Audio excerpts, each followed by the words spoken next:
Hello, hello. Good evening, everyone.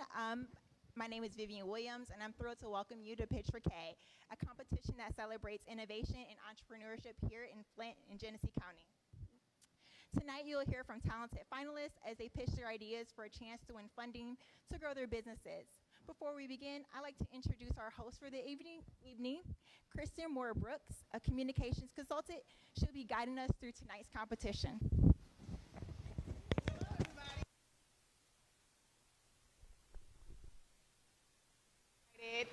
First, I'm going to start by introducing the judges sitting at this table here. We've got Miracle McGlowan.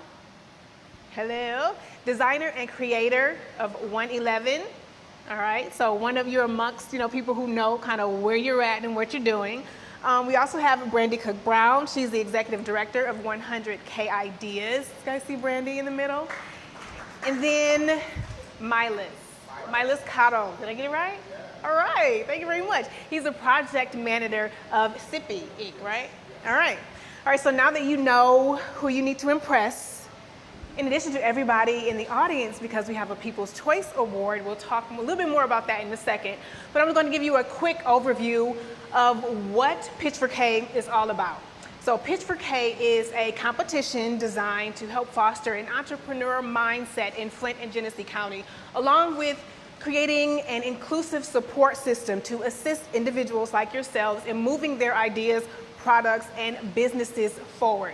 So the criteria, in case you're thinking, hey, I think I might want to do this, I'm here to support somebody tonight, but I could be up here next. So this is the criteria to participate. You must be 18 years or older, reside in Flint or Genesee County, and must accept mentoring before and after the competition. And also, since the start of your business, you should not have generated more than $250,000 in revenue. Now, this is the 6th year for this Pitch4k competition and the second of 3 competitions this year. We want to thank CS Mott Foundation for supporting the competition. Without good old CS Mott Foundation, none of us would be here. Also, big thanks to MEDC for being our sponsor for the People's Choice Award. And the 7 finalists presenting this evening were selected out of 29 submissions. So if you are presenting tonight, you are already a winner. So congratulations. Give yourselves a round of applause for that. And as part of their preparation, our 7 finalists participated in a pitch clinic facilitated by the University of Michigan Office of Research and Economic Development, and they were paired with a mentor to assist in their pitch presentation. So they've had a lot of work on this, so we should all be very impressed. I'm also going to tell you about the competition rules and the big prizes up for grabs this evening. So the finalists will have 5 minutes to present their pitches. After that, the judges will be allowed one question per pitch, and then the finalists, you will have 60 seconds to answer the question from the judges. The judges will then, once everybody's done, they're going to deliberate and select first, second, and third place winners. And then, like I said, the audience, you also get to select a winner as well. You will determine the winner of the People's Choice Award. The People's Choice Award, your favorite pitch, will get the one with the most votes will get $1,000 in addition to if they win one of the first, second, or third place prizes. Those prizes, by the way, for third place, $1,000, second place, $2,500, and the first place, the person who wins the first place pitch tonight, goes home with $5,000. So this is like a big deal. All right, so that's it. It's time for our pitches. Are you guys ready? Okay. All right.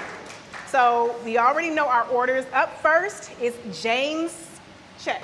All right. I said it right. James Check with Super Dicey Games. He combines a lifelong passion for creativity, play, and storytelling with his professional expertise as an American Sign Language interpreter.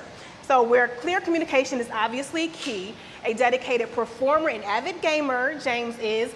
He also thrives on crafting games that are easy to learn, simple to explain, and endlessly fun to play. You ready, James? Ready. It's all yours.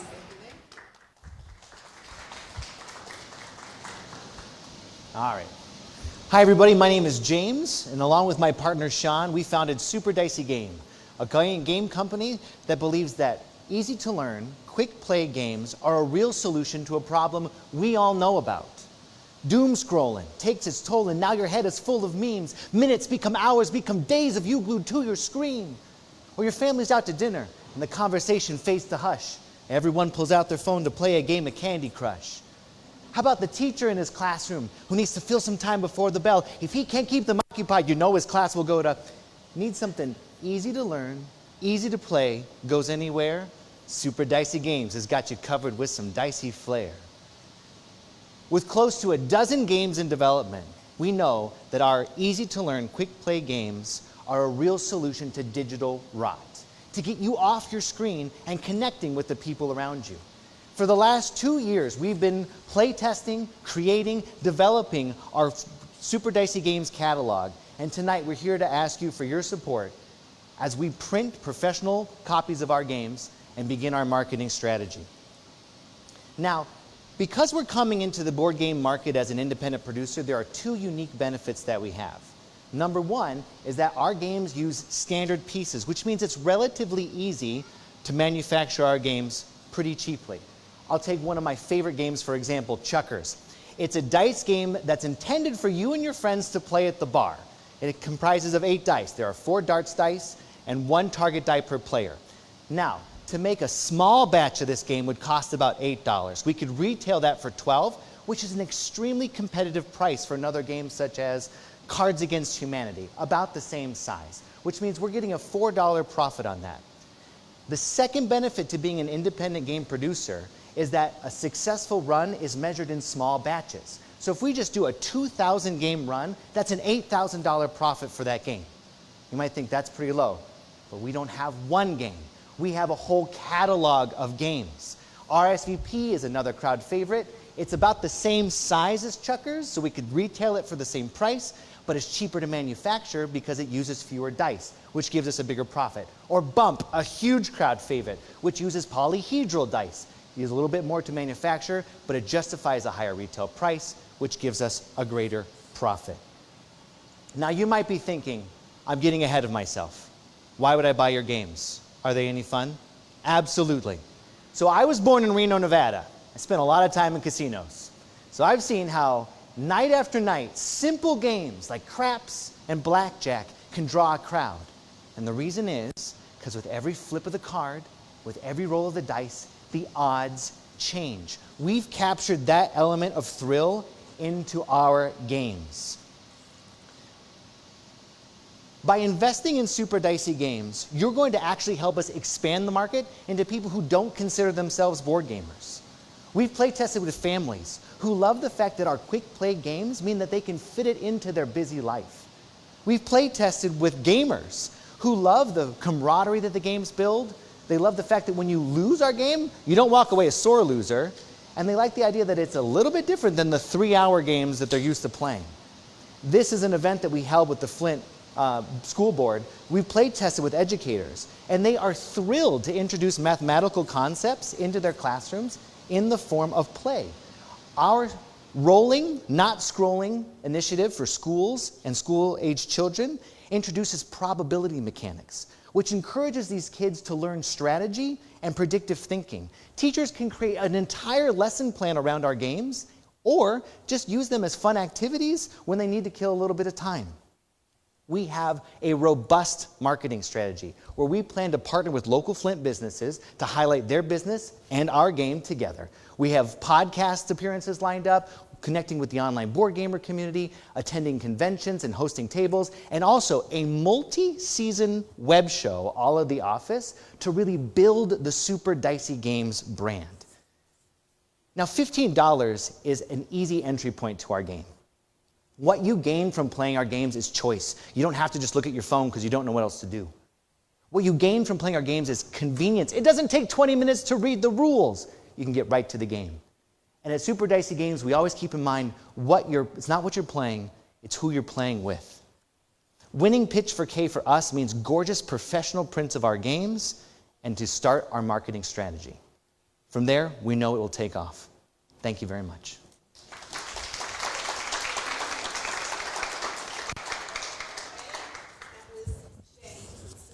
the game's judges. Any questions for James?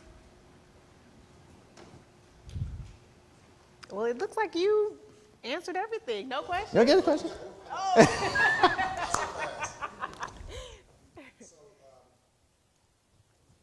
you all developed any prototypes for these games, and have you sold any yet at this point?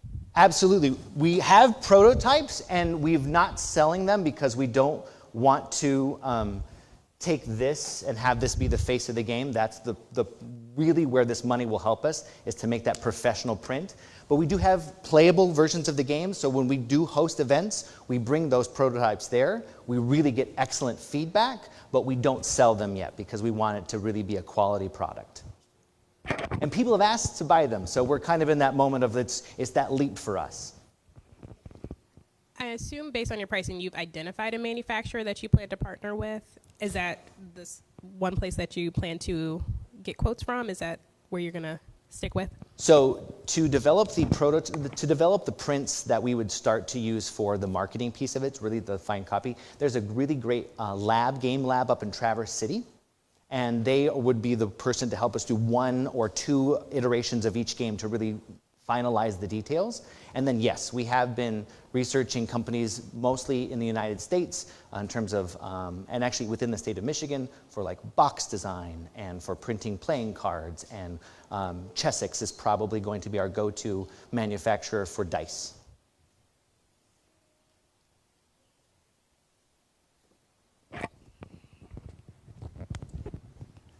Yeah, correct me if I'm wrong. Did you say you actually experienced with children, with kids, and education of this? Mm-hmm. And what was the reaction when they actually played this game? So, I see what you're saying. Well, we're full-time dads, so no game passes the test unless it passes our own kids. They have to think it's fun, number one. But in terms of the playing for schools, we've actually play tested with teachers. So they're the ones who were able to play our games and already get their ideas going in terms of how they could incorporate this into their lesson plan and how it would be useful for their classes to engage with them. So teachers are the ones that we're getting the feedback from in terms of how successful it will be in school. James, you're done. Thank First you very up, much. great job. Thanks so much. All right, up next is Cameron Lockery with Kickback. Now, Cameron is a recent graduate from Calvin University. He's extremely passionate about entrepreneurship and being able to solve problems that change people's lives. All right, Cameron, take it away with Kickback. Sweet. Hi, I'm Cameron Lockery, and before we begin, raise your hand if you got something at your home that is super tedious that you wish was done right now. Great, you guys are in the right spot. So imagine with me for a second. Imagine with me Randy. Randy is an older individual who's unfortunately having heart issues. He's 40 to 45 years old, and he had some new neighbors move in right next door, and his fence is currently on their property line. Randy now needs to go find an expensive contractor to get this thing removed, and that could cost him thousands of dollars. Randy doesn't have that kind of money, and especially in this kind of market, he does not have any good solution. He tries going on platforms like Facebook or Nextdoor, but ultimately, Randy is left with no help. This is Randy's issue. Imagine with me Cam, that's me.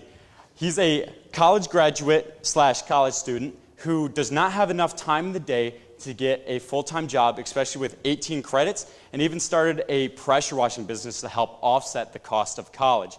The only issue is a lot of my customers for that pressure washing business would often call me back for these odd jobs, which sparked the idea for this kind of opportunity.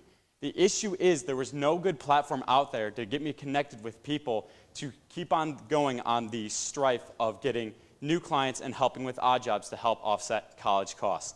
This is Cam's problem. Introducing Kickback. Kickback is a local service marketplace that helps people get connected like Cam and Randy together to get all their odd jobs need completed. And the story I just told you was a real-life scenario where I was able to help Randy move his fence, saving him thousands of dollars while also making myself some pretty good money too. So the way Kickback works is Randy can go on the app, post his request, and then that gets sent to a map. then people like me or other motivated individuals can go on the app, find it, request that we would like to apply. Randy can then select from the list, looking at verifications, reviews, the list goes on. Then Randy can double check times, and then afterwards, once the task is completed, he can pay, rate, and tip all in the app. The market size for Kickback is huge, with the entire valuation of the gig economy in the United States being evaluated at $50 billion. Scaling that down to Michigan, it's at $1.5 billion, and then scaling that down even more to the Genesee County area, it's at $60 million.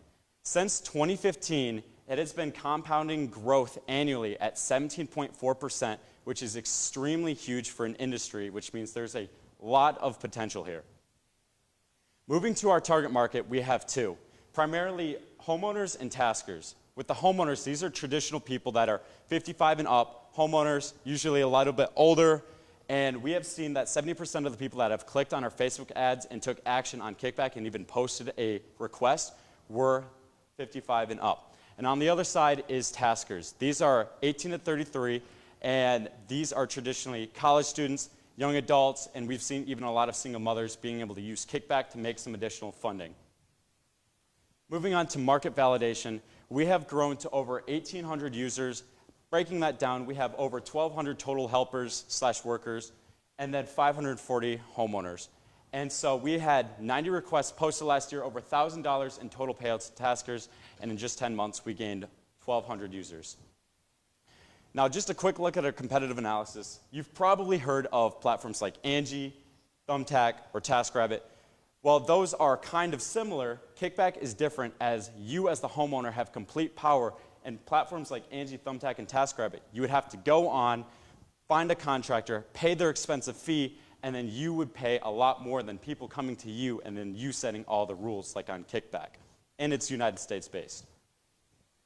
So the way Kickback makes money is we take a 20% convenience fee, 10% from both sides. So for example, 1,000 jobs completed every month, $50 average job cost, which means we process $50,000 and make a profit of $10,000 a month. Our go-to-market strategy, this is a little complicated, but the way that we can break it down is by targeting local cities. We have a commercial targeting direct-to-mail, advertisements, Facebook ads, Nextdoor ads, partnerships, and really putting our foot as a grassroots solution to this detrimental problem. So with that I say, kick back, relax, let someone else handle it. Thank you.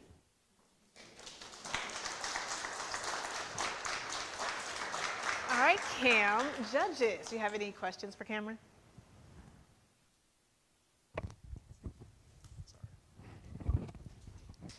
That was a great presentation. I appreciated that. Thank you. You did a great job. I'm searching for a question the entire time you presented because it was like every time I thought of a question, you answered it within a matter of seconds. So I appreciate that. You're welcome. I got you. So the app, has it been developed yet? And has it been budgeted yet? The app's been developed. We're at 1,800 users. It's available on iOS and Android. And for budgeting, you mean for creating it? Well, you're a step ahead of the question. Yes. All right. Yeah. If it's there, the budget side is to be clear. My only question is, how would you use the prize money? Like, what was the purpose of this competition? The prize money will 100% go to marketing and taking that 1,800 users and being able to scale that up towards of 10,000 with a grassroots strategy and focusing on local areas.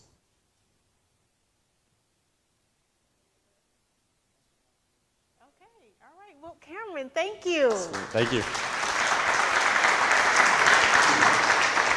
And up next, we have Darian Stevens with Career Stack. Darian is a former software engineer turned product manager with over a decade of experience in startups. Once a non-technical founder, Darian is passionate about helping early founders and tech professionals collaborate effectively to launch great products and careers. You are up. Okay, y'all hear me okay?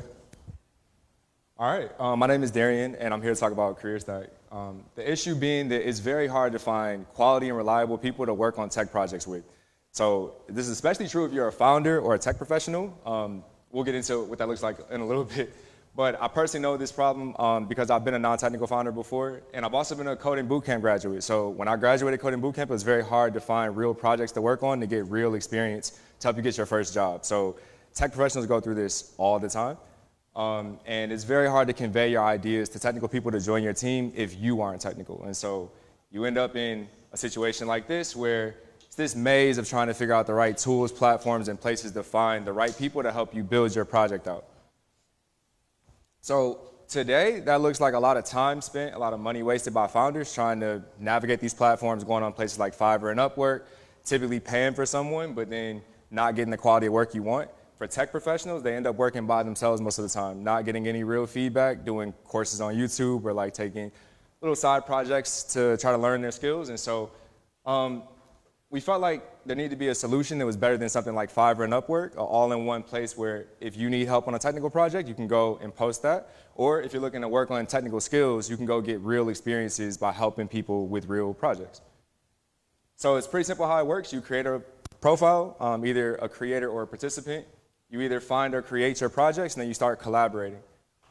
And the big thing about our platform is that we don't believe just collaboration is the only thing. Feedback is really important because that's how you grow. So anything that happens through our platform, we allow you to get feedback from the people that you're working with. We think the benefits of this are saving time and money on finding a technical team, which is a really big hurdle. But we also track the project in real time. So the problem with Fiverr and Upwork is you go pay money to put your project on these platforms, but there's really no way to know what work happens until you get the final project done. So we wanted to make sure we built something in like that where you can actually see the progress of your project. And in that way, over time on the right here, we can see that we can start to build a sort of profile of how well somebody works with other people on projects. So if you've been a part of 3 or 4 projects that were successful, we could actually show that. So giving more insight into who you're working with and then giving people a verifiable way to show their work. So right now we have 2 demographics of users, people who create the projects who are creators, participants who obviously join the projects. We see the creator side being mainly businesses, founders and nonprofits. And then for the participants, we see a lot of opportunities with coding boot camps. Like we said, like they need capstone projects, they need real projects to go get their first job. Same thing with computer science students. And then the tech professionals like we mentioned already before. So looking at the market today, this is based on Fiverr and Upwork. So in 2023, they did about almost $5 billion overall on their platforms. Of that, about $2.5 billion is all tech-related projects. So it's hard to pin down exactly what is a tech project. There's a lot of different categories of tech projects, but about half of that was considered technical projects. So we base our attainable market at about 1% of that, 24.7 million. But the main thing is that how are we different than Fiverr and Upwork? Those platforms are great for gig work. If you need a logo created or just some type of one-off task done, then that's a great platform to go do that. But if you want to build a team, if you want to track the progress of your project, or if you even want to pay as you go, those aren't options on Fiverr and Upwork. So another way we differentiate is on our pricing model, which is credit-based, because you might not need this platform every single month. You might not be creating a project every month. You might not be joining a project every month. It might be in the summer when you're not in school or when you're laid off, like I've been in the past before too. So you might only want to pay as you go, and that's not an option you have on Fiverr and Upwork, so that's the way we sort of base our pricing model. So we think we can break even in year 1 with 100 paying users, break even by a long shot. It costs about $240 a month, about on average, just overall in expenses and things like that, but there's a lot of fluctuation there that we could sort of like cut back on certain things to make it more affordable, but either way, we feel that just with 100 users, we would definitely surpass breaking even in terms of being bootstrapped right now in year 1. This is looking at some of our milestones. We just launched back in October. So the MVP just came out in October. We actually opened it up for a soft launch in December. And we've got some projects going right now, actually. They're ongoing. Might have another slide about that. But how we reach our users at the moment is mainly through social media. So X, we have a Slack community that's growing where people connect, find their partners, they chat about their projects, things like that. So X, Blue Sky, a lot of YouTube, a lot of organic social content. We also do bi-monthly newsletter for people who have already signed up and shown interest. Oh, I'm out of time. Thank you, y'all. Appreciate it.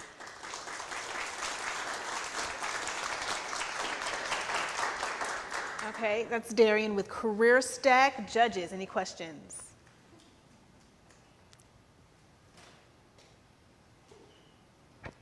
You're thinking very hard. I'm just going to skip you right now. You were thinking very hard. Again, my only question is, how would Pitch4k help you move forward? Yeah, for sure. Marketing, definitely. Yeah, right now, it mainly goes towards like that $240 a month, those kind of monthly costs for like certain services. Yeah.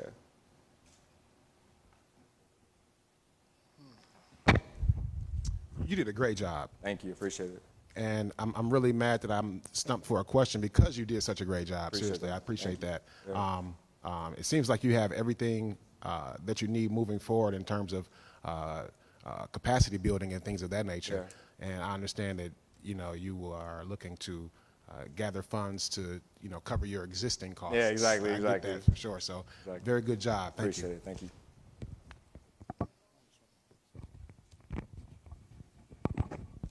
And you say you started in October, and so this is a fresh business of where it's already been started before. Okay, so what is your goal for this first year of actually coming into business? Yeah, I mean, aside from hitting that goal of getting our first 100 paying customers, it's really about finding product market fit. So, and a lot of talks right now with some boot camps, an MBA program out in Washington, D.C. called Quantic. So trying to find like what is the sweet spot of use case for people to like continually create projects or continually join them. So just having conversations, trying to kind of find that product market fit. Thank you. Darian, once again, with Career Stack. And up next, we'll be hearing from Ebony Breedlove. She's going to tell us about a little bit of tastiness. Now, Ebony, also known as Lil Bit, is an entrepreneur and proud owner of Little Bit of Tastiness, which is a thriving food service venture known for its innovative flavors and exceptional customer service. Driven by her passion for culinary excellence and a commitment to community engagement, Ebony has built a brand that not only delights taste buds, but also fosters meaningful connections. So, Ebony, tell us all about Little Bit of Tastiness. Can everybody hear me? Hello, I'm Ebony Little Bit Breedlove, the CEO of Little Bit of Tastiness. I wanted to talk to you all today about how I turned my grief into a passion by creating a game-changing recipe that will have your mouth bursting with flavors and coming back for more. Little Bit of Tastiness is more than just a food business. It's a tribute to my stepfather's culinary legacy. Cooking was his passion, but unfortunately, I lost him to cancer. So I found healing in the kitchen by creating recipes inspired by his voice and love for seasoning. He used to say things like, if you ain't sneezing, you ain't seasoning. Sorry, y'all, I'm nervous. This dish here, Fiesta Lime Steak Tacos, the ultimate game changer. This is the dish where it all started and my number one seller. Packed with bold flavors and a homemade special sauce to die for.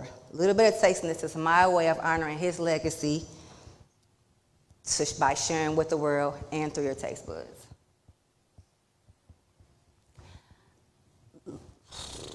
How many of you can agree that the problem we face in the urban communities such as, sorry y'all.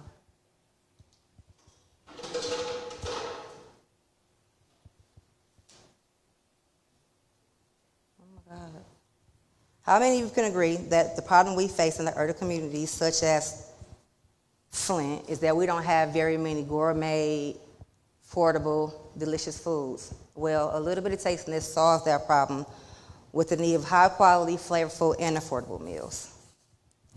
The way that we do this is with our product. We keep our menu very simple: nachos, tacos, and burritos. We offer it in steak, chicken, and shrimp, and we also have a vegan option. Our top sellers are shrimp tacos, chicken nachos, and steak burritos. And they all come with my daddy's secret signature lime sauce and a customer spice blend.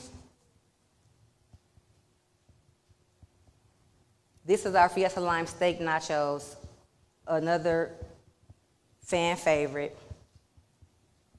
Our target audience, we attract foodies, people who love good food, community supporters, families seeking affordable and flavorful meals, and even event planners.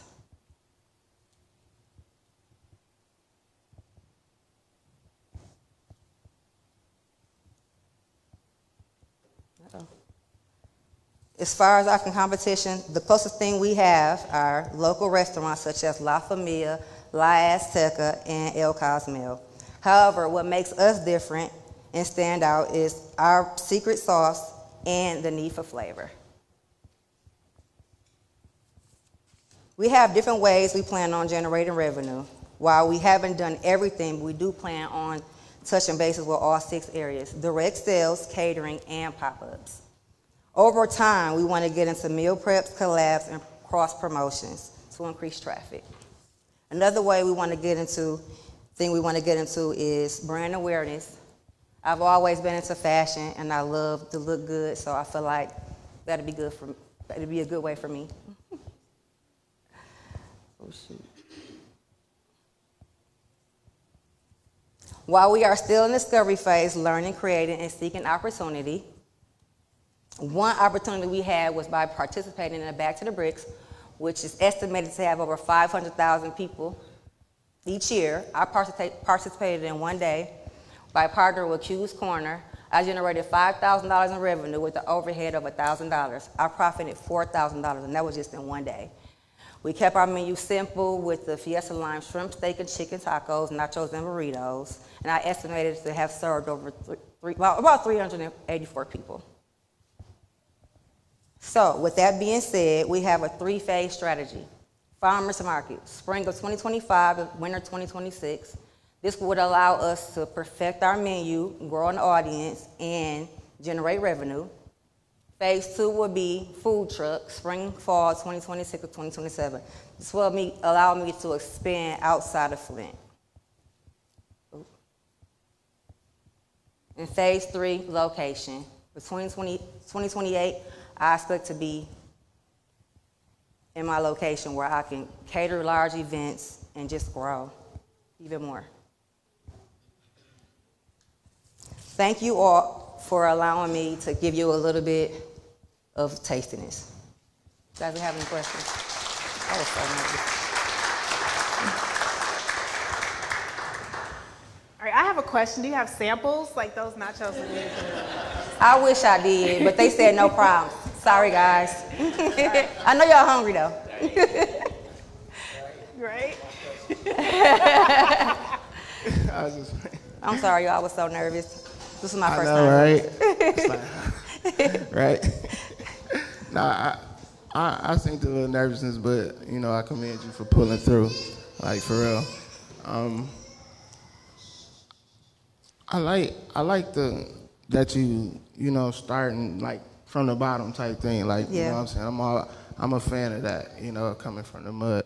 But I really, like, I think I might have purchased something from you at back to be honest, like, I think I did. But did you say this recipe actually comes, like, generated, like, from your father? Yeah. From down? He loved to cook, and that's what we did growing up, because my mama didn't cook much. Sorry, Mom. But, yeah, I was so down and out when he passed away, so I really literally went into the grocery store, and I just like listening to him, picking up things, and just made it happen. Okay, and I just got one more question. How long you been doing it? I've been doing it. He died in 2020, so I've been doing it ever since. Yep. I just want to say you did I know you were nervous, but you did a good job. You pushed through. Thank you. It's easy to quit, so I just Thank want you. to make sure you know Thank that. you. And then I see that you partnered for Back to the Bricks. Is that kind of your current strategy, where you partner with existing restaurants and kitchens and then kind of go there, so that's how you're operating Yes, now? Okay. That's currently what I'm doing. Yeah, just partnering with people and trying to put myself out there to be able to grow this thing. Yep. You did a very great job. Thank you. I see you have phase 1 mapped out with a timeline as well.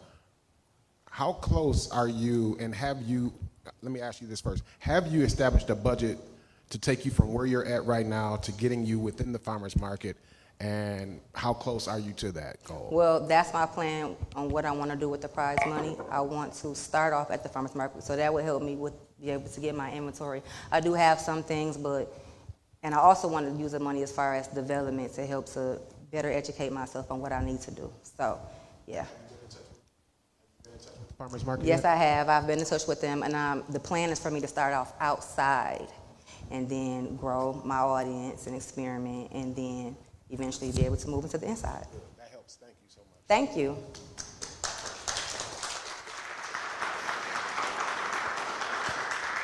All right, thank you, Ebony. You're done. You can breathe now.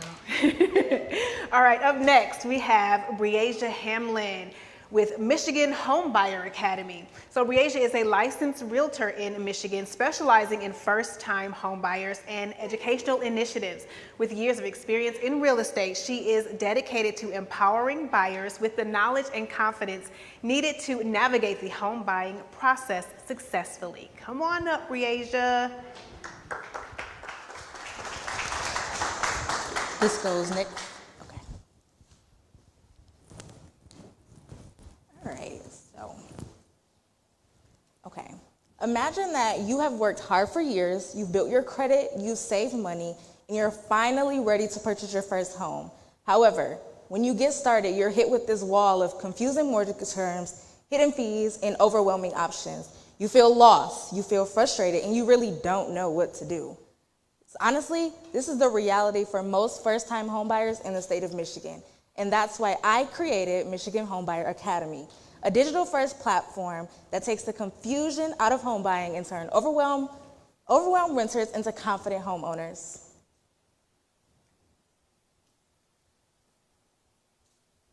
I want you to meet Alexis. She feels ready, but she's stuck. Alexis is 32. She just got a the wrong presentation. Yeah, I mean, it's wrong, but it's not the one I sent Vivian. I updated it and I sent it to her this morning, but I'll just keep going. It's good. It's just, if my slides are off, it's just not the right presentation, so I apologize. Okay. So I want you all to meet Alexis. She's ready to go, but she's stuck. Alexis is 32 years old. She just got a raise and she's ready to purchase her first home. But after weeks and weeks of searching online, she just feels more confused than ever. And Alexis is not alone. Alexis represents thousands of hopeful homeowners who are wanting to buy their first house, but they don't know where to start.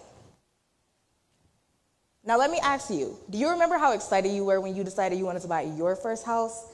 Now imagine that same excitement being turned into stress, confusion, and frustration. And that's exactly what happens to buyers like Alexis. The home buying process is broken for first-time buyers, and they don't need more Google searches and more YouTube videos. They need a trusted step-by-step guide. Now, imagine if Alexis had a clear step-by-step solution, a roadmap, a guide that simplified everything for her and actually made the process make sense. That's exactly what Michigan Homebuyer Academy does. We don't just educate, we empower first-time buyers to make smart, informed decisions and take control of their home buying journey. Meet the Michigan Homebuyer Academy team. So in order for this to be successful, I can't do it by myself, because buying a home is honestly one of the biggest financial decisions that someone will make. We have built a network of trusted professionals who are going to work together to make home ownership more accessible. And every member of our team plays a vital role in ensuring that home buyers have the proper knowledge that they need to purchase successfully. And this isn't just about education, it's about creating a seamless, supportive experience so buyers don't feel lost. Now, how does this work as a business? So we've built a pretty simple revenue stream, and one of those is going to be from referral fees from real estate agents, and those will be earned on each successful sale, and the second is through paid online subscriptions. So why now and why Michigan? So each year, over 100,000 homes are sold in the state of Michigan, and first-time buyers make up 30 to 40% of those. And first-time buyers need structured education, and right now there is no Michigan-based program that provides this. Michigan Homebuyer Academy fills that gap. And despite everything that you see in the media, with interest rates and rising home prices, there is still a strong demand for home ownership. So these are some of our competitors. However, Michigan Homebuyer Academy is the only program that combines structured education, personalized guidance, and a strong referral network. We don't just close deals, we create confident homeowners. Now, to grow quickly and to reach first-time buyers, we have come up with a 3-tier strategy. Our first tier is to leverage digital marketing to attract buyers while they're already searching for information online. Our second tier is to connect with real estate professionals within our communities. And lastly, we will constantly engage with our community to continue to build trust and brand awareness.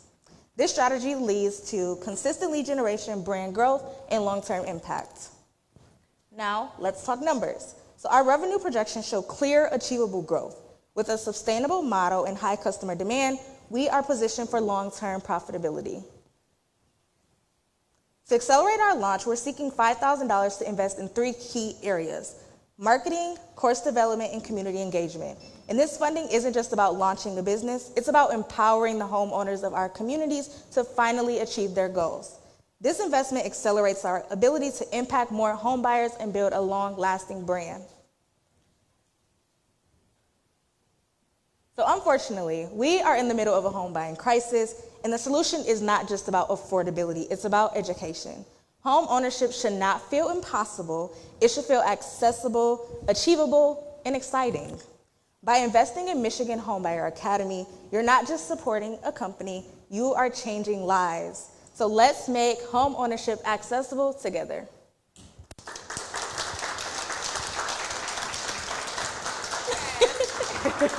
Judges, any questions for Briasia? Yes. So that's a great service. I could have used you years ago. In my home buying experience, I was on land contract prior to actually closing on a conventional mortgage. And in that situation, there really wasn't a space for a real estate agent to come in and be the middleman for me because I was already living in the house. I knew I wanted to buy it. I didn't have any questions about the house. I just needed the financials taken care of, and I felt like I could take care of that myself. However, it ended up being like a 5-month process, and I didn't understand why. I was very frustrated, and I could have used something like this. So it's a great program that you have, and congratulations. Thank you. I was just curious if you had considered collaborations, because I saw you with real estate agencies, but have you considered local and statewide agencies as well, especially as you see I'm going to mess up the agency, but the first generation homebuyer credit that they're giving for down payments and those types of programs that I think would be a great target audience for you. Is that kind of on the radar? So we kind of plan to use like a tiered approach. So one of those would be partnering with those real estate professionals, which is not just limited to real estate agents, but also mortgage lenders, and then different people that are involved throughout the industry so that we can stay up to date on those things that are going on in our communities and in our market, and then we can actively make sure that we're getting the right information out. So it's kind of like, yes, on a smaller scale, there will be direct professionals, but on a larger scale, yes, we plan to partner with some of those larger statewide initiatives that are going on so that we can make sure that our buyers are constantly informed.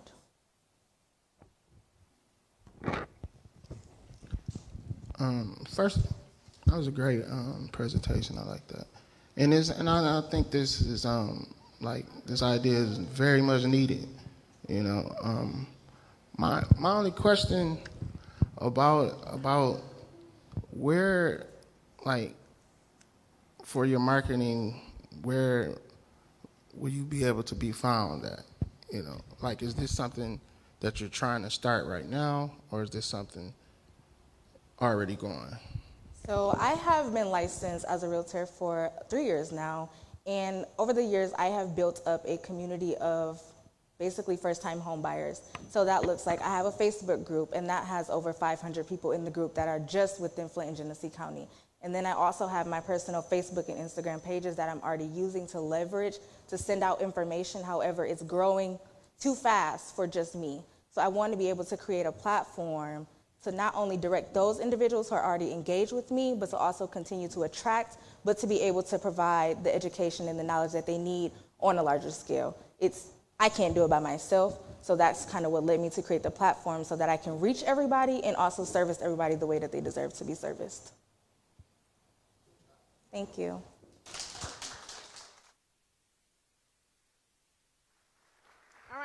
Up next, we have Lindell Marshall with Mary Go. Lindell is a Flint native and owner of Mary Go LLC and a seasoned professional with 16 years of experience in the tech industry, including with roles as a developer, data analyst, data architect, business analyst, and product owner. Inspired by the legalization of cannabis and the need for innovative services in Flint, Lindell founded Mary Go to bring convenience full circle. All right, Lindell, you are up. All right. Hello, everyone. My name is Lindell Marshall, and I'm the founder and CEO of Mary Go. And we are the holistic solution for your everyday problem. Limited time and mobility can make things like picking up food and going grocery shopping pretty challenging, as everybody has pretty days, right? And people don't like to go to the dispensary in person because there's a stigma around cannabis. Before I tell you about my product and service, let me tell you a little bit about who we serve. Meet Sarah, Lisa, and John.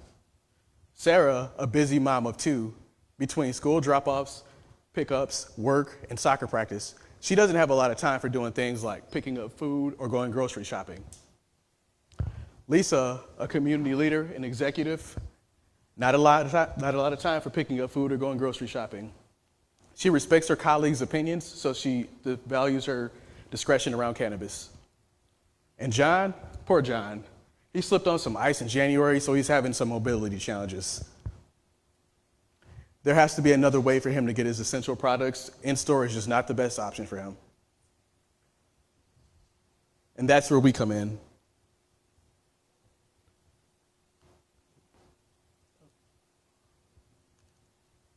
I'd like to introduce to you Mary Go.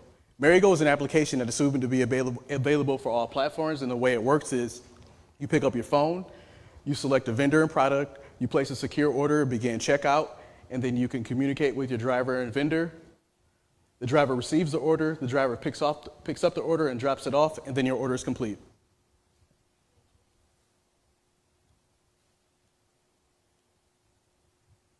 Customers value Mary Go because you get the accessibility to the essential products. You don't have to leave home. There's a quick turnaround time, and there's discretion around your orders.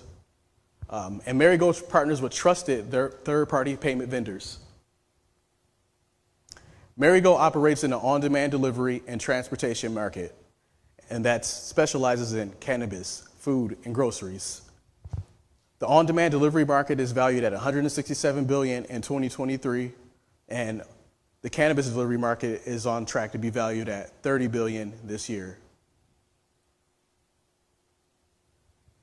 Cannabis statewide in Michigan had 3 billion sales in 2023, which makes it in high demand and and acceptance. After the pandemic, we saw a shift from consumers going from preferring in-store shopping, delivery options over in-store shopping. And 85% of Americans have a cell phone, so it makes Mary Go highly accessible.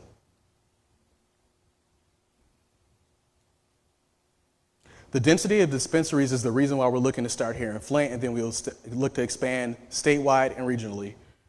The age range of the most prevalent users is between the age range of 21 and 45, and these are smartphone users, users who value their time and convenience, cannabis consumers who prefer their discretion. These are also busy professionals and users who are urban, suburban residents who don't have that transportation. We're going to be charging service fees of 15%, delivery fees at $5 to $10 per order. Also, subscriptions of $10 and $50 minimums of cannabis. Our projections is going to be for 500 users in year 1 and 2, 5,000 users. Our order projections are for 2 orders per month, and that's going to be $50 for cannabis and $75 for groceries. Our year 1 breakdown is of a model, and here we have at 500 users per order, 500 users per year, less our subscription and overhead costs puts us in the positive that year. In year 2, we've added 5,000 users, and we've added subscriptions to our plans. And less our back-end costs, that puts us in the positive. So let me tell you about why we value and our advantages here. It's one app for everything. We're an early mover in the market, and we're going to be looking to start here where we have local roots. This is our competition here. These are brands you probably recognize. They do a little bit of what we do, but we do all of what they do is what makes us unique.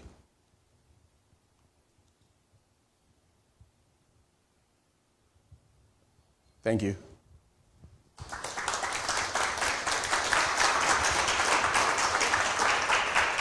All right, judges, any questions for Lindell?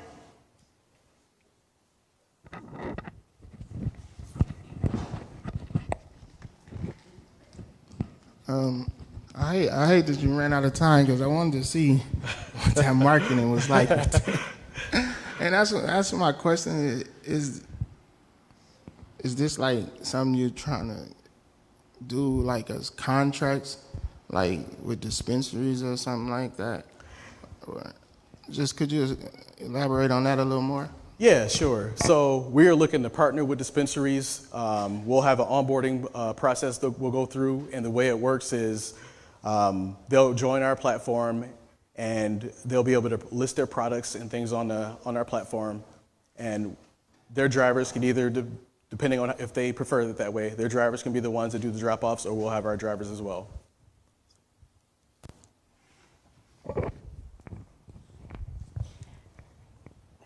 This is like a highly regulated market. How have you navigated those rules to ensure like you're within those boundaries? Because I am not super knowledgeable, but I do know they seem to have a rule for everything.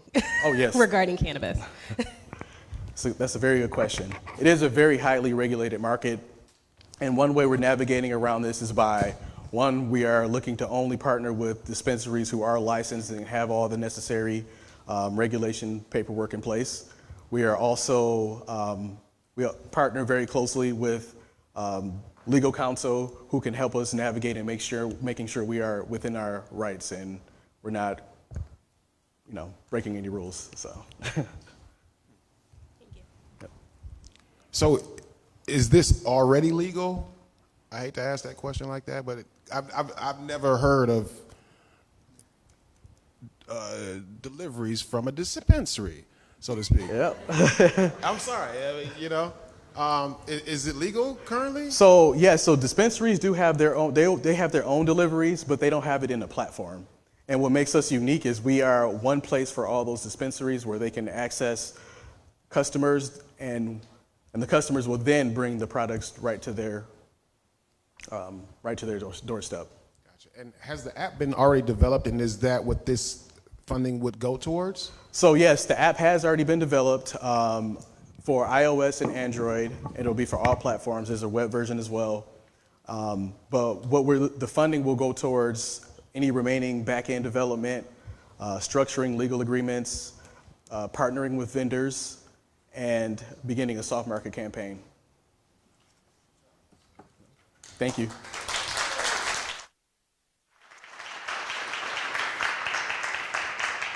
Lindell was number 6, so now time for our final presenter, Cheyenne Howard. She's going to bring us Understand the Brand. And Understand the Brand stands for the misunderstood, uniting our differences to overcome these outcomes. Your voice can only speak so loud, so let your style speak volumes. I like that. Come on, I want to hear more about that. Cheyenne Howard.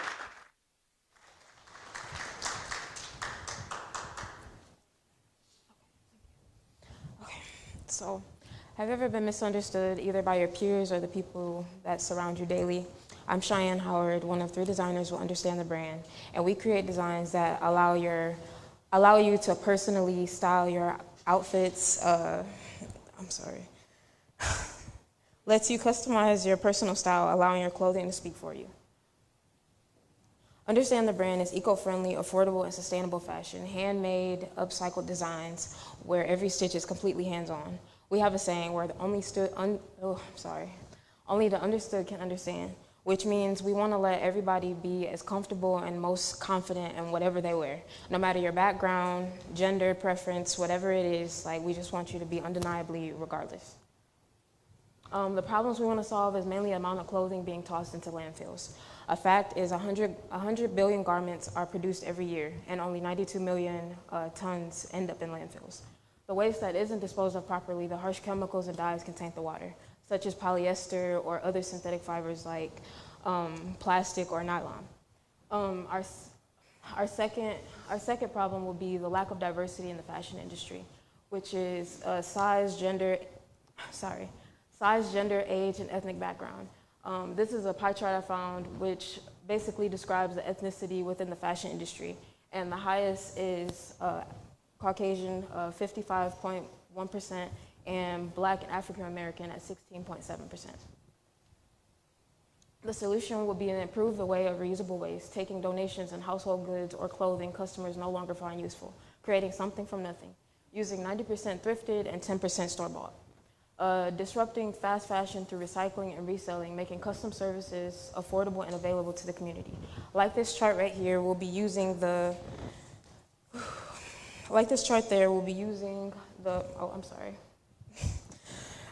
5 R's of fashion: reduce, rewear, recycle, repair, and resell. That's where we come in. Basically just saying that the waste, reduce will be the waste of clothing, household goods, reducing spending habits. Rewear would be rewearing outfits over and over again. Recycle would be finding ways to repurpose once cherished items. And repair would be innovative ways to patch, stitch, extend the life of your garment. And lastly would be resell, where we come in and we would make the products out of all the reusable things we found and make it affordable to the community.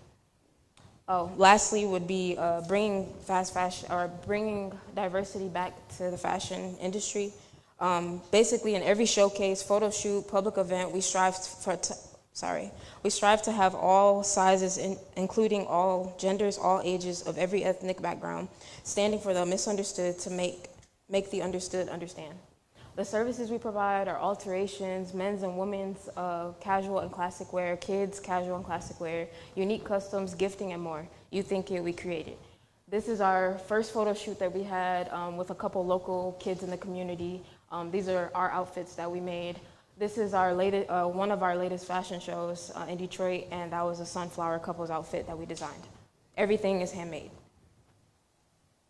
The design process, each customer designs their own style. The customer consultation would include like customizing and measurements. We would ask customers like to give us a brief description of what they want, the time frame, and just giving them the opportunity to describe to us what they would like for us to create.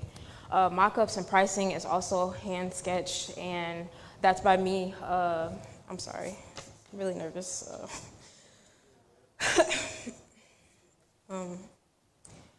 Mock-ups and pricing, draft sketches of overall look. Customers can add details or changes needed, discuss final payment, and offering of gifting options, which would be like personalizing a handcrafted box with either a self-portrait or drawing or an empowerment portrait, or just including a business card just from us. Pickup and delivery would just be discussing pickup, delivery fee, the final sketch, giving them the decision on if they want to include more changes, and then just discussing if they would like pickup or delivery fee. And all that varies depending on the detail and the time frame that they want it in. This is our most recent fashion show, one of the 810 winter showcases. This is the jacket before, and this is the jacket at the show. This is just an example. We worked with Sayak, the brand, recently, and we collaborated to make a butterfly dress for one of the 810 shows. The time frame he gave us is 2 weeks, and the sizes, she's never wore a dress before, so he gave us the sizes of 5 to 6T in shirts and 4T to 5T in pants. We drew a mock-up sketch, and then this is the, this is the, oh my gosh. Yes, the prototype. And this is just a pickup delivery, and it was here basically. I came here and altered it, fixed it up for her, and I personalized her a custom unicorn and a sketch for her just to have for herself. Sorry, that's my time. Sorry.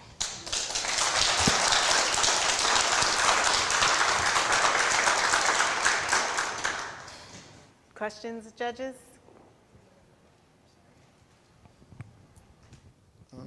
Great job. Great job. The outfit you got on now, is that one of your creations right there? Oh yeah, this is something we created basically from, we found a skirt at the thrift shop and we connected it to the bottom of this. I wanted shoulder pads, so I have my mom and my sister in the audience. We all designed the clothes, and then I just added the details to the back just to create it and make it my own. And then I added the planets because our brand is basically like outer space. Be in your own world, like no one should be able to choose what you decide to wear. That's dope. That's dope. I just think that's real dope. And the fact that you taking things like from like the thrift and really making it into something in your own creation and customers, that's dope. I just think. Thank you. I have 2 questions, and I feel like I can do that.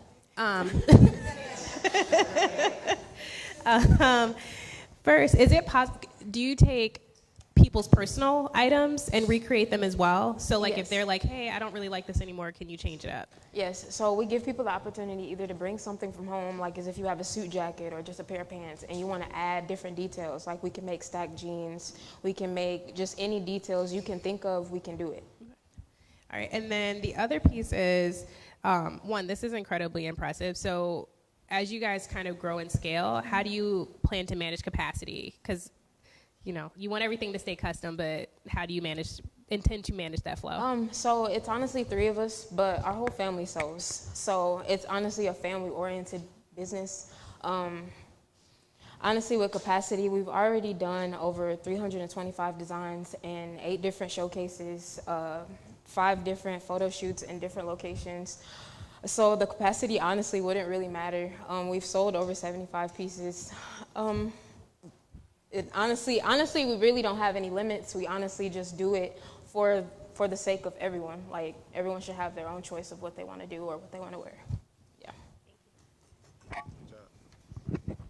So it doesn't sound like you have much overhead with this business, considering you're upcycling things, and you come from a family of sewers, so I'd imagine you all have a sewing machine, right? No, everything is completely hand stitched. Oh. We like the physical work. Like it's just being able to put our hands onto something and be able to give it to someone. That's the whole point of the whole business. So that's even less overhead. Yeah. So with that being said, how would you use it to get to the next level, and what would you do with it? So really our next level would be, honestly, our hardest struggle has been finding a target market. We want to be able to give everything to the community just because there's nothing like us here. And I'm sorry, could you say the question one more time? I was just saying, like, how would you use the money to get to the next stage? So as far as that, mainly it would just be for travel expenses and things like that, participating in different showcases to continue on showcasing and finding our target market. But in future, like 3 years from now, I guess, we would like to have a storefront to where we can customize and create everything. We also do more than that. Like I do murals, self-portraits, sketches. Like we want to be able to do everything all in one and then be able to teach it to the community as well. Like they can easily just do this at home. We're just here to show you how you can do that. Thank you.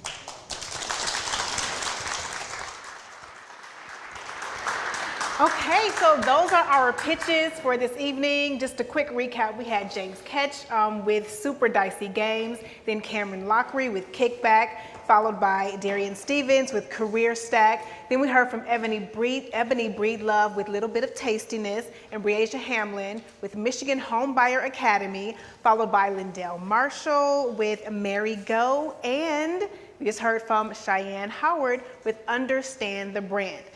Yay, congratulations, you guys are done. Deep breath. Hard part is over. Now, you all have work to do. First of all, our judges are going to deliberate and decide who our first, second place, and third place winners are.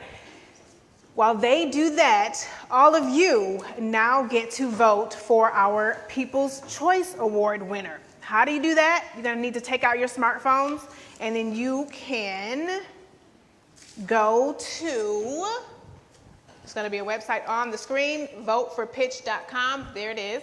Oh, wait, yes, Voteforpitch.com or vote? Okay, voteforpitch.com. Go to that website. Once you're on the site, you'll be asked to basically arrange the finalists based on your preference. All you have to do is put your finger on the name of the finalist and drag and place each finalist in the order that you feel they should rank in. So your top person should be first, followed by your second person. Yeah, the website is voteforpitch.com. FOR, just all the words spelled out, VOTEFORPITCH.com.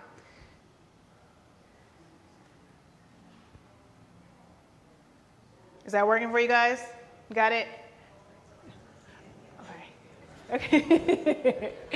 Okay, so once you get to voteforpitch.com, again, take the name of each presenter, put them in the order you feel, your first place, put them first. Second place, put them second, third, so on and so forth.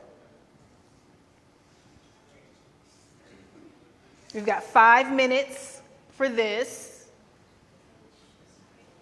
And again, your People's Choice winner will win $1,000. They'll go home with a check for $1,000 this evening.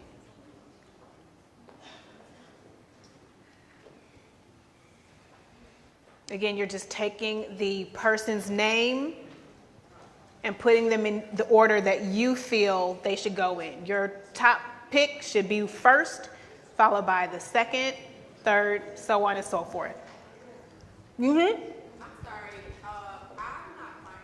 The website? Okay. Oh, okay. You may have to put in, is it it's www or the HTTP? Hold on, I'm gonna find it for you. I'm gonna show you what I have. Here you go. Try this.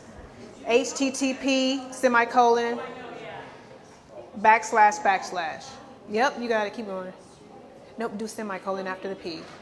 Semicolon. Yep. And then voteforpitch.com. Mm-hmm. How do we cast the vote? Hold on one second. Let me see as she gets there.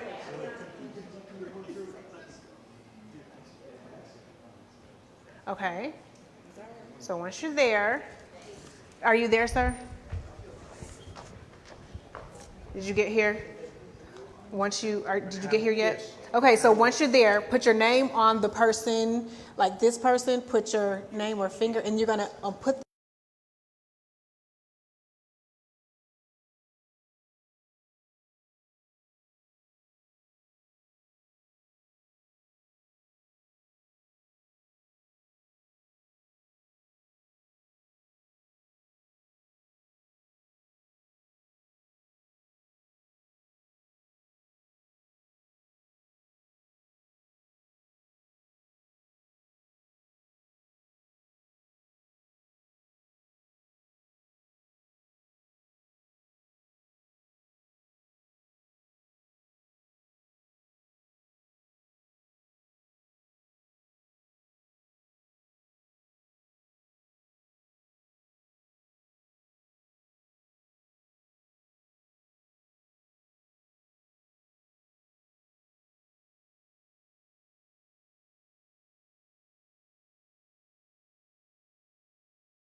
And I'll just put out a quick reminder that if you are inspired by what you saw here this evening and would like to make your own pitch for your product or business idea, the next competition is going to be on June 11th of this year. Submissions are open, so just go online, sign up, and this will be you in June up here.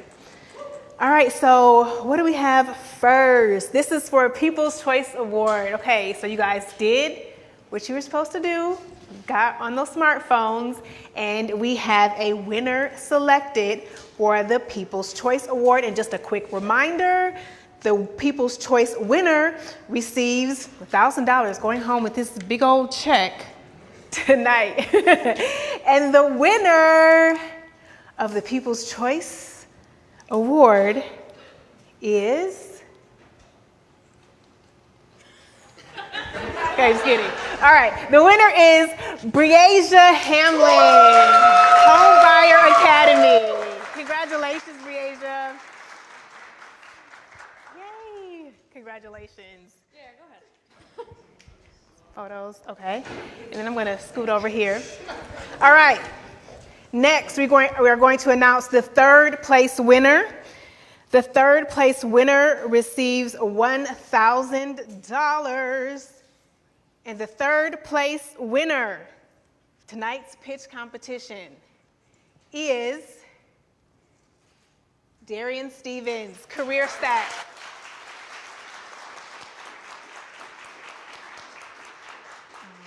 Oh, wow, okay.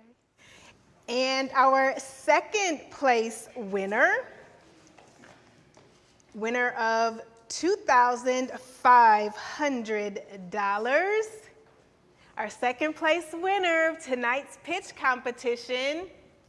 Remember, there's another pitch competition in June. I'm just kidding. The second place winner is Breasia Hamlin. Wow. Okay, a lot of first-time home buyers gonna get their chance to get some help buying a house. All right, and tonight's first place winner going to get this big check for $5,000. You all did so good. Congratulations to everyone.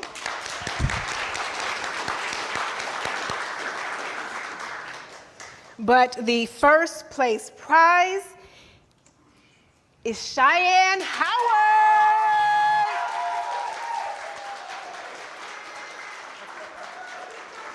Aww. Congratulations, everyone. Congratulations to you all. Yay. Yes, get all your photos. Congratulations. Anybody want to say anything? No? Just once again, you guys all did great. Again, there were 7 presenters tonight out of 21 submissions. Again, there's another competition in June. Congratulations to all of you. Congratulations to all of our judges, to all of you who voted for People's Choice, and just for being here tonight to support everybody. Congratulations, guys.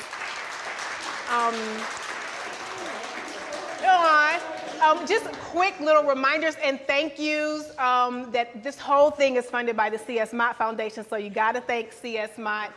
We also want to thank MEDC for sponsoring the People's Choice Award, for technology and media support, 360 Interactive around here, University of Michigan Office of Research and Economic Development for helping everybody with their pitches. Of course, we got to thank 100K Ideas and our judges, Miracle McLaughlin.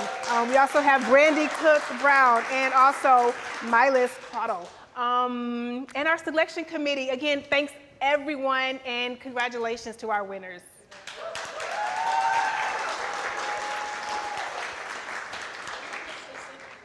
You can do whatever you want to do.